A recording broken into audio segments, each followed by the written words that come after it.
Hi friends, welcome to our channel. இன்றைக்கி இன்ஸ்டண்ட்டான கம்பு மாவு பணியாரம் எப்படி செய்கிறதுன்னு பார்க்கலாம். ஃபஸ்ட்டு 5 டேபிள் ஸ்பூன் கம்பு மாவுனா 1 டீஸ்பூன் மைதா மாவு சேர்த்துக்கணும். கொஞ்சோண்டு துளியோண்டு உப்பு ஜலிச்சுட்டு நல்லா மிக்ஸ் பண்ணிக்கோங்க. அதுக்கப்புறம் 1/4 கப்பு மண்டை வெல்லம், அதேக்கு ஈக்குவலான அதே அளவு 1/4 கப்பு தண்ணி, ஒரு சின்ன ஏலக்காய் போட்டுக்கோங்க. மண்டை வெல்லம் தண்ணியில் கரையிற அளவுக்கு நல்லா மிக்ஸ் பண்ணி வடிகட்டி எடுத்ததுக்கப்புறம் அந்த பாகை மாவோட கலந்துக்கோங்க. ஒரு முக்கியமான இன்க்ரீடியண்ட் முட்டை தாங்க. நான் சொல்கிற அளவுக்கு ஒரு முட்டை போதும். அதை நல்லா உடச்சி மிக்ஸ் பண்ணிக்கோங்க.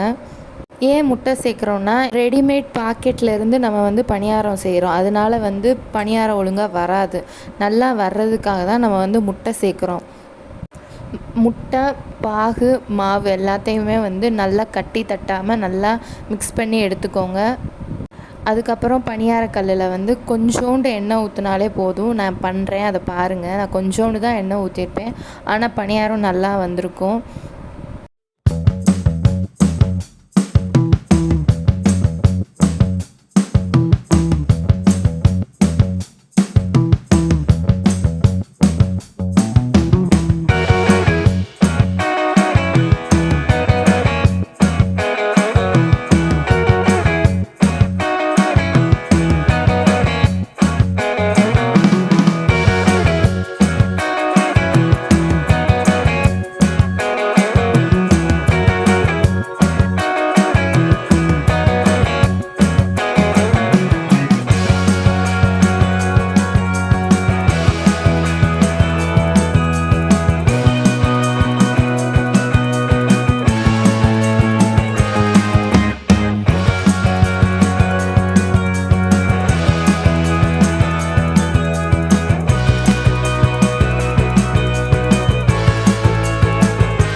இதே மாதிரி ஹெல்த்தியான ரெசிபிஸ் பார்க்க நம்மளோட சேனலை சப்ஸ்கிரைப் பண்ணுங்கள். மறக்காமல் பெல் ஐக்கானை கிளிக்